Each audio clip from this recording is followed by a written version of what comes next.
My whole being trembled from the rage I felt.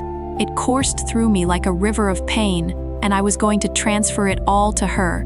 She needed to be taught a lesson for the kind of nonsense she was spewing. The news of Eugene's failure soon reached Ruby. She was livid, learning not only he had failed to end Anna's life, but had also gotten himself captured by the Alpha King. She clutched her phone tightly in her hand, listening to one of her men whom she had sent to keep an eye on Eugene from a distance. "Keep me updated, don't engage," she instructed her man with gritted teeth before ending the call. The rage fully consumed her as her whole body trembled and her nostrils flared. She hurled her phone across the room. It collided with the opposite wall and its screen shattered. Cracks like spiderwebs appeared on the screen as it cluttered to the ground. She paced her room impatiently, trying to understand why the Alpha King went to such lengths to protect Anna. If it hadn't been for his interference, she would have gotten rid of Anna, who was stuck like a thorn in her throat. In her search centered on Asher, she had learnt that he was a ruthless beast who never spared anyone.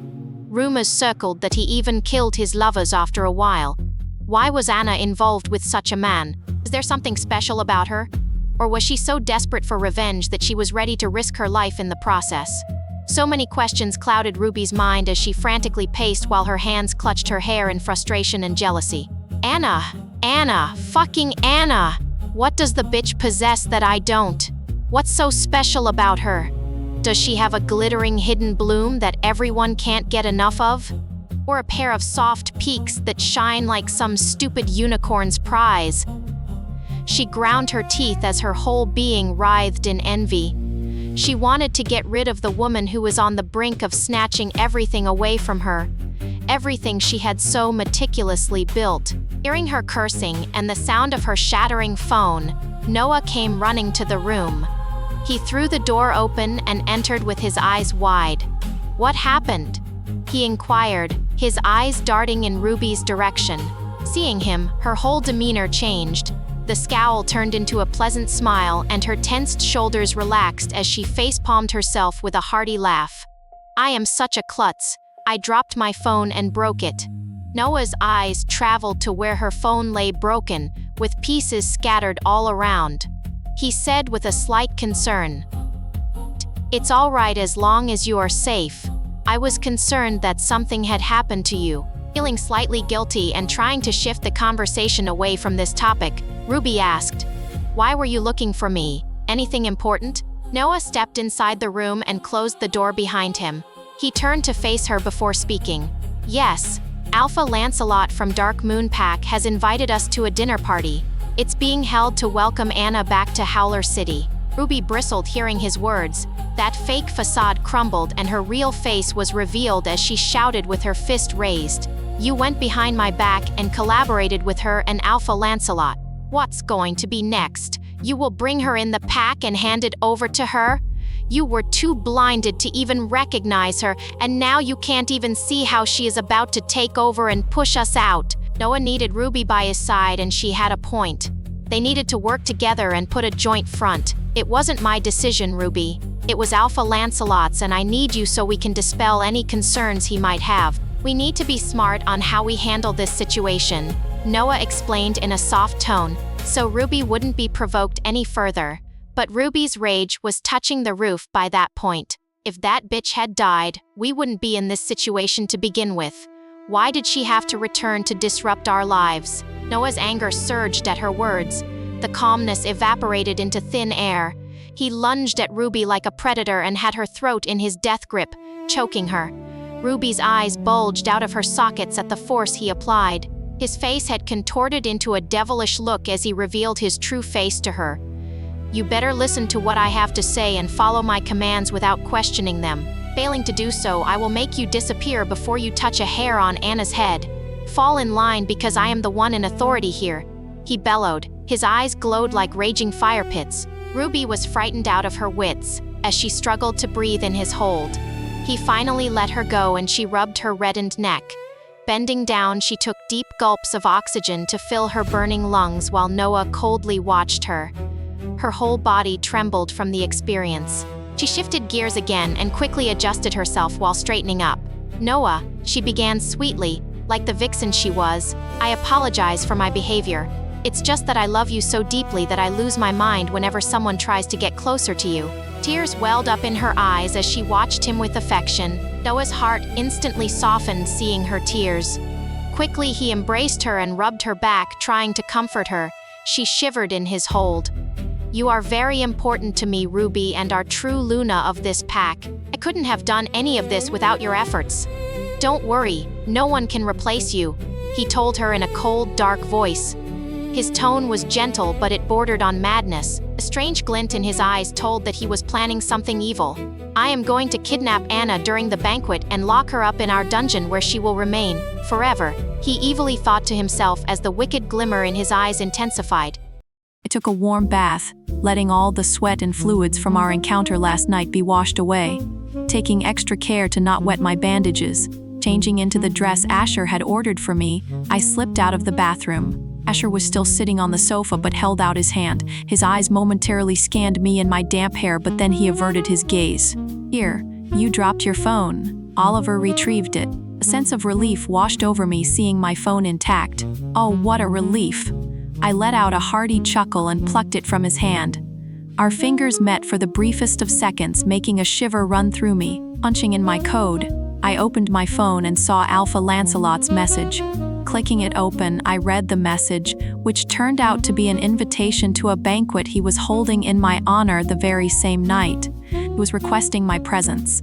It seemed like the news of my return had traveled fast, and my association with Asher led to everyone treating me in a different light. This meant Ruby and Noah would be there too, like the leeches they were.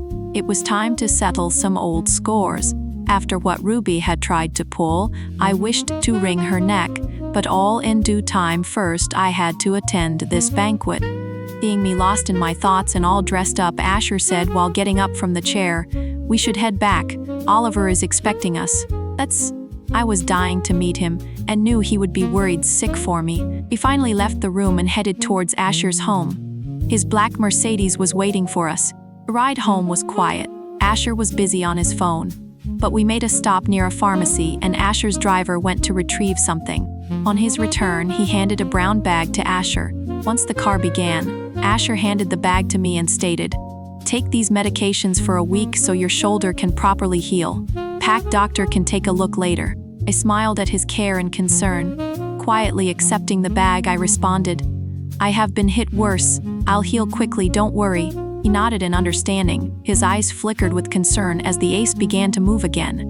It was still morning when we reached Asher's home. Knowing Oliver would still be sleeping, I made my way to my room and pushed the door open. My gaze fell on my bed and I was left surprised for a second. Instead of sleeping in his room, Oliver was soundly sleeping on my bed. My heart warmed up with love for this tiny creature. With every passing day, I was becoming more and more attached to him. Closing the door quietly behind me, I approached the bed and tenderly swept his raven hair away from his eyes and forehead. Taking the blanket, I covered Oliver with it and wondered what kind of heartless woman would leave such an adorable pup behind. How could someone be so cruel? Oliver woke up, his eyes opened and found me. The joy returned to his face. "Anna." He opened his arms and threw himself at me. "I am glad you are safe. I was so scared. If only I had my wolf, I would have defended you and not felt so helpless," he hiccuped. I lovingly patted his back and smiled in amusement at his words. But inside, I was wholly touched by his words and his deep care. "It's all right, Ollie. I am safe thanks to your father. And none of this is your fault." I tried to assuage his fears, but he kept clinging to me with a heavy heart.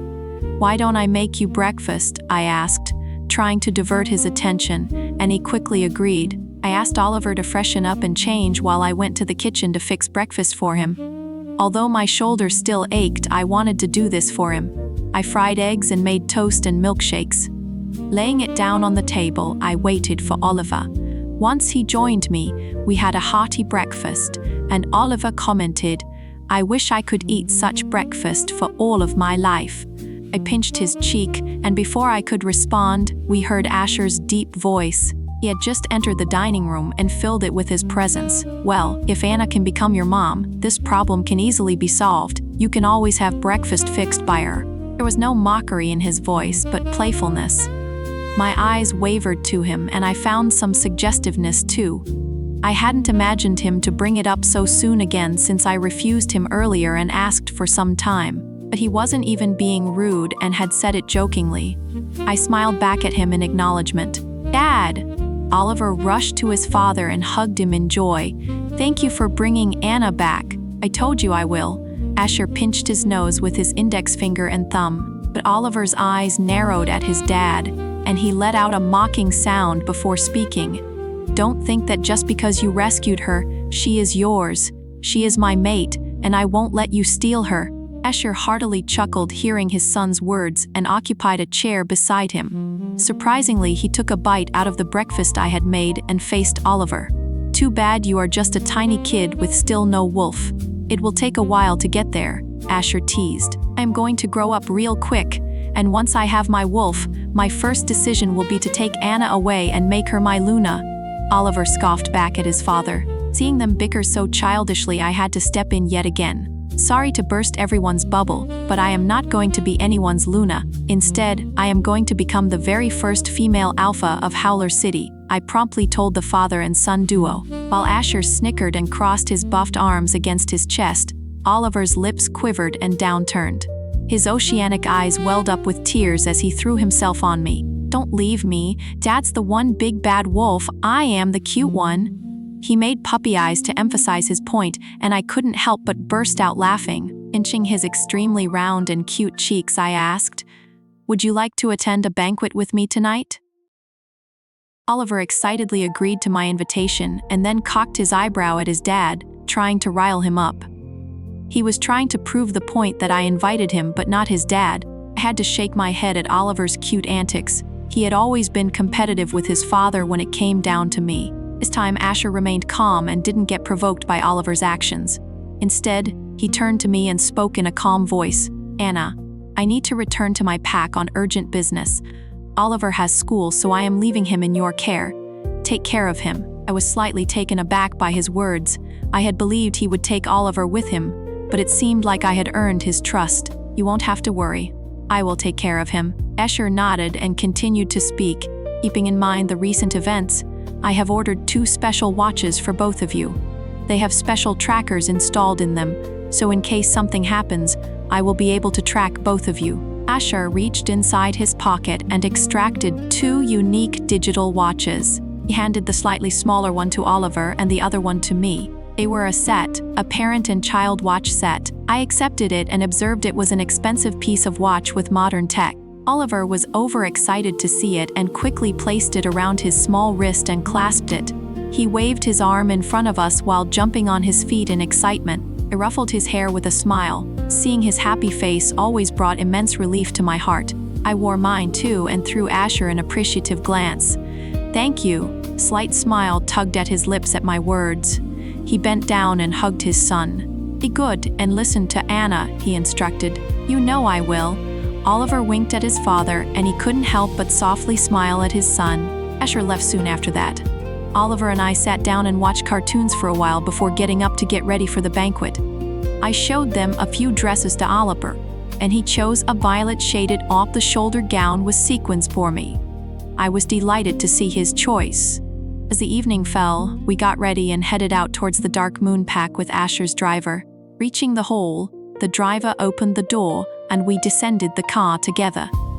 I took Oliver's hand in mine as we entered the place together. All eyes were on us. Some people recognized Oliver and were surprised to see me with him. Those who hadn't attended the last party didn't recognize him. A few murmured recognizing me and believing the lies Noah and Ruby had spun. The former alpha of the Dark Moon Pack, Alpha Lancelot, welcomed me with open arms and a hearty smile. Now I was attending the party without the wig and the lenses, and he instantly recognized me. "Anna, I am glad you made it. I apologize for not being able to recognize you the last time. It seems like age is finally creeping up to me." I embraced him. He used to be my father's close friend. "It's understandable, Alpha Lancelot. I didn't wish to be recognized at that time," I truthfully answered. His eyes then fell on my company, and he instantly remembered Oliver. "It's an honor to have you here again." Alpha Lancelot heartily smiled and extended his hand. Oliver confidently shook it and said, "I appreciate it." Alpha Lancelot led us inside the area where other prominent alphas of Howler City and their families had gathered. He made introductions and I exchanged pleasantries with everyone. Some people met with genuine smiles, while others had fake ones going. He settled down on the table reserved for us and fell right into talks. "Anna, I understand what a difficult last few years must have been for you. But I am glad you are back, so what are you planning further?" Alpha Lancelot asked as I helped Oliver settle down. I didn't hold back and narrated the whole truth to him. He already had an understanding of what must have gone down. He had known me since childhood and didn't believe the lies concocted against me. "I would like to have your support so I can ascend to the alpha position and claim what was rightfully mine. I am pushing a petition to have werewolf laws revised so that females can become alphas too." His eyes shone in reverence hearing my words. "I would like nothing less than that. I have always been a huge supporter of women's rights. You will have my full support on the matter. Not only that, I will ensure you take hold of Carroll Industries as well." Nothing could have made me happier than hearing these words. I clasped his hands in mine and said, "I appreciate your support, Alpha Lancelot." Before we could further this discussion, Oliver tugged at my dress to draw my attention. I turned to face him and asked, "Yes, Ollie, I need to use the restroom," he sheepishly whispered in my ear. So I excused myself and took Oliver to the men's restroom. Staying outside, I was waiting for him when someone deliberately bumped into me from behind and snickered. Annoyingly, I turned around to find myself face to face with the she-devil. "Heard you brought a bastard child to the party?" Ruby mocked as I cringed at her words and placed my hands on my waist. The anger was surging inside me, remembering how she had sent someone to rape and murder me. "Watch your mouth, Ruby, or I can seal it shut for you with glue," I threatened while ominously advancing towards her. "Seems like I touched a nerve. If you are so interested in playing stepmom, I have contacts of a few alphas who have lost their lunas. Maybe you can entertain them and become a breeder. You won't have to parade around a bastard child." She continued to mock me. I would have ignored her childish ass if she wouldn't keep dragging Oliver into the conversation. With the kind of gutter mind she had, she believed Oliver was my bastard child. I could see the judgmental look on her face. My whole being trembled from the rage I felt. It coursed through me like a river of pain, and I was going to transfer it all to her. She needed to be taught a lesson for the kind of nonsense she was spewing. Launching myself at her, I grabbed her wrist and twisted it within a microsecond. My training came in handy. Her whole body bent forward as I pinned her wrist to her back and grabbed her hair with my other hand, jerking her head back and menacingly whispering in her ear, "Listen here, you bitch. You speak with respect in front of me. If you can't do that, I can always cut your tongue out and feed it to the dogs." She shivered in my hold, trying to get herself free. "You can't threaten me like that. I am Noah's chosen mate and Luna of his pack. He will take you to the werewolf court for harming his Luna." She tried to speak boldly, but her voice came out squeaky. I dryly laughed and wished to bang her head on the wall beside me. "Are you this naive, Ruby? He hasn't even marked you in all these years. You didn't even turn out to be his second chance mate. What do you think?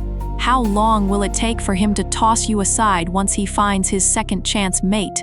I asked in a mocking tone, trying to rile her up. My words hit the nail of discord right into her heart, and she bristled in my hold, writhing like a fish out of water. She believed I was still interested in that asshole Noah. "How dare you? I will show you what it's like to mess with me," she bellowed, and her arm began to grow hair, her nails elongated. She was about to transform into her wolf. I instantly let her go, and she turned towards me. Before I could get ready to defend myself, a powerful aura I felt behind me. Nunt Y-O-U, D-A-R-E-H-U-R-T-A-N-N-A, B-O-W-B-E-F-O-R-E-H-E-R. The commanding voice had my head turning and Ruby's head bowing in submission. She dropped to the floor and showed her neck. Her whole body underwent tremors as if an electric current had traveled through her body. Cold sweat broke out on her forehead as her eyes poked out of her sockets seeing Oliver. I was left stunned at Oliver's command. He indeed was the son of the Alpha King. She looked pitiful and it brought me great relief to see her like that. "Do you want me to punish her, Anna?" Oliver inquired. His voice instantly changed as he turned to me. "No, let's go. We can't waste time on people who don't even matter," I replied, scoffing at Ruby and taking Oliver's hand. We left her there and moved out, while Oliver curiously asked, "Why didn't you kill her after everything she has done to you?" I sucked in a deep breath, trying to calm my nerves after dealing with her. Death will be an easy escape for her. I wish for her to suffer, for both of them to suffer. I am going to completely destroy them. They will beg me for mercy when I am done with them. Oliver smiled a malicious smile and squeezed my hand. "I agree. Anna and I would love to see that happening."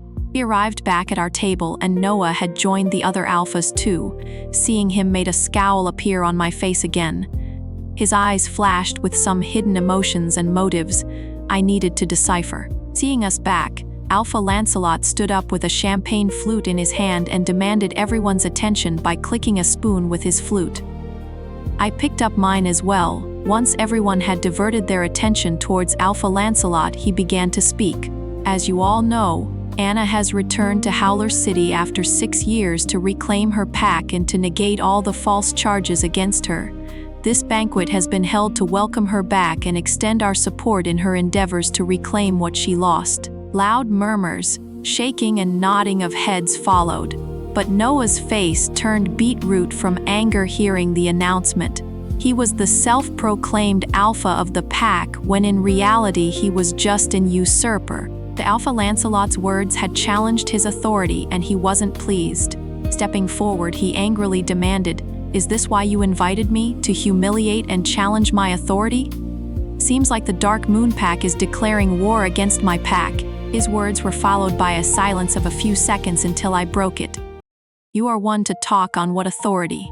Care to elaborate on how you ascended to the alpha position?" I challenged him with a sneer. The rage was making me see red. The audacity this man had was applaudable. His face turned to me as he registered the shock of what I had said, slightly taken aback by my outburst. Ruby joined him in that instant, and both of them stared back at me with perpetual scowls. I was not deterred by these clowns and continued to speak my mind. "I am Anna Carroll, the true heir of the Night Shadow Warriors pack, and it's my birthright to claim that position after my father. The times have changed. We are no longer living in medieval times. Female alphas are not uncommon now. Many countries have passed laws to let women ascend the throne in case there is no male heir. It's time we gave women their due rights." I addressed everyone in the hall. My voice was loud enough to be heard and understood that I was back and wasn't going to give up my rights just because a few thick-headed males concocted some laws centuries ago. I expect the top floor of the pack house to be vacated so I can move in at my earliest. I am going to return to my pack, I announced, especially for Noah and Ruby. While Noah remained calm at my words, Ruby's body shook in seething rage. Her fists had clenched together as she threw daggers at me. Noah's next words startled me though. "I have no objection to you moving in. We can further discuss these affairs at the pack house. You are welcome to come any moment." His relaxed tone put me on edge. No way he would welcome me back just like that. I had expected resistance. Ruby turned to Noah and opened her mouth to protest, but a seething glare from him made her close her mouth again and quietly stand by his side. My sixth sense heightened seeing his gesture, and I knew there was something evil brewing in his scheming mind. "It's getting late and I need to get Oliver home. We will discuss this matter later." I quickly made up an excuse so I wouldn't have to leave with him and could find out what he was up to. Turning to Alpha Lancelot, I thanked him for the banquet and hospitality he had shown me. I took my leave after that but could feel Noah's sharp, wanton gaze following me. He got in the car and headed back, but I had this weird feeling that we were being followed. I kept glancing backwards and soon enough found a car on our trail. Remembering Noah's strange looks during the banquet, I wondered if it was him or had sent someone to follow us.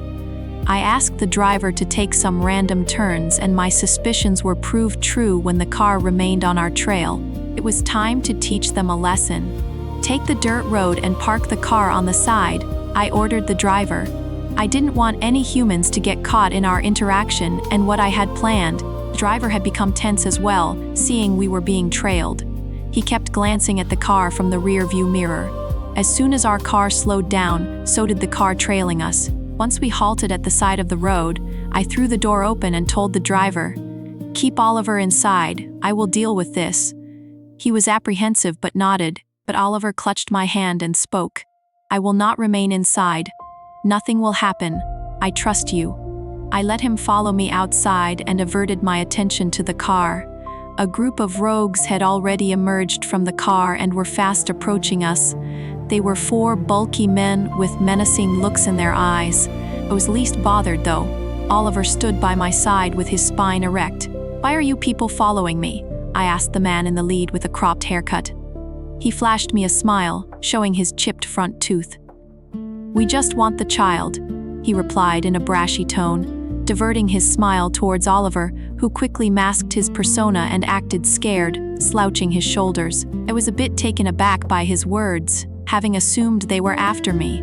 No one was hurting Oliver on my watch. "Don't worry, Oliver. You have nothing to fear with me by your side," I reassured him, my hand patting his shoulder. I then turned my attention towards the rogues and demanded, knowing they were just pawns in this game of revenge between us. "Who sent you? Speak the truth and I might spare your lives," I asked coldly, cracking knuckles. This was even better, though. I had been itching to punch something. The frustration inside me had been increasing after Eugene and how I hadn't been able to tear him apart. These rogues will do nicely in his place, but their malevolent grins widened as their lewd eyes scanned me up and down. I was going to have so much fun kicking their asses. A murderous glint descended in my eyes. Patting Oliver on the head, I whispered, "Close your eyes and count to 10. Oliver knowingly smiled and obeyed. As he said 1, my feet shifted and I landed a punch right across the jaw of the one with a cropped haircut. It connected with such a force that his head whipped in the other direction and 2 of his teeth flew out with a mixture of saliva and blood. He fell over screaming and clutching his mouth. 1 down, 3 more to go. Lifting my head, I threw them a malevolent smile and picked up my dress from the side and tore it apart, creating a slit so I could move swiftly. "That was my favorite dress, and you people are going to pay for it with your blood," I announced while pouncing on them like a predator.